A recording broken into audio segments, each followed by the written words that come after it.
I just think that I probably would have, there's no telling, where I would have ended up after last summer. I was just in a dark place, and I literally felt like she reached down and pulled me out of a hole. I mean, that's the only way I know to explain it. Not something that anybody could have seen coming besides God, I guess, because it doesn't look like it would make sense, but all I can tell you is it does. It just makes the most perfect sense, for us and where we're at in our lives. I tell people all the time, Gwen saved my life last year. She did, and I think she would probably tell you something similar about me.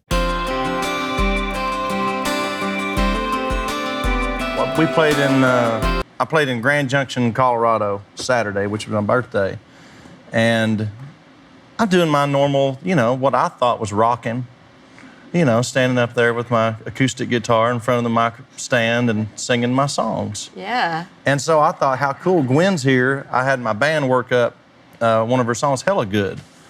And I thought, man, that'd be so cool for her to come out and surprise. And it was the worst thing I could have done because all it did was make me look worse. Terrible. I know.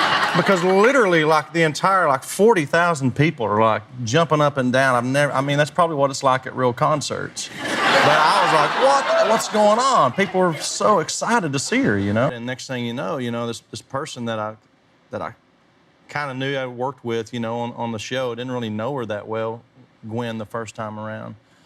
And just, hey, how you doing, And then to all of a sudden find out she's going through basically this exact same thing at the same time.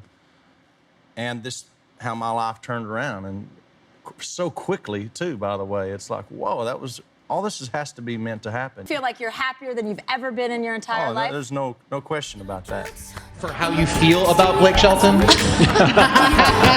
You're crazy. Tell us about Misery. You know what's crazy? Because the song is called Misery, but it is a song about love. So that's all I will say about that. I have this pile of love I've saved up for these people. You know what I'm saying? Because that's something that it's like an addiction to have that exchange of love where you get up there and you share your story with them and they're singing it back at you, and the energy is incredible. Started this friendship, which was just unbelievable that God would put us in a position to have each other at that moment, in the same exact moment. I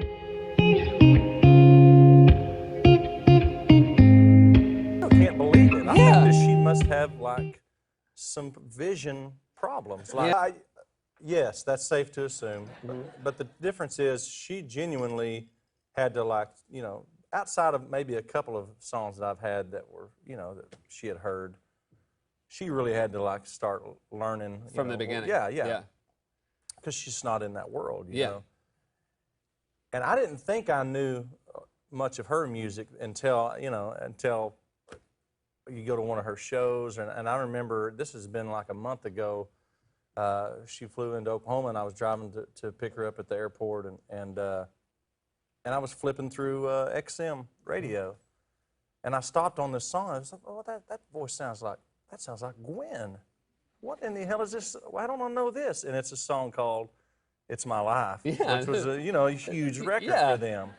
And I'm going, well, holy hell! I didn't know Gwen sang that song. I didn't know. I've always known "Hey Baby." I didn't know she sang that freaking song. All these songs. It's like, wow, that was you. That's fantastic. That's you, and we've kissed. That's great. Wow, that is amazing. It's still hard for me to wrap my head around, Gwen Stefani having written songs, that she says that I know are about us and me. And I've caught a bunch of her shows out on tour, which is so exciting. And it's weird to hear her say, this next song I'm going to do is about a cowboy, and it's like, what? I can't believe that. It's so crazy.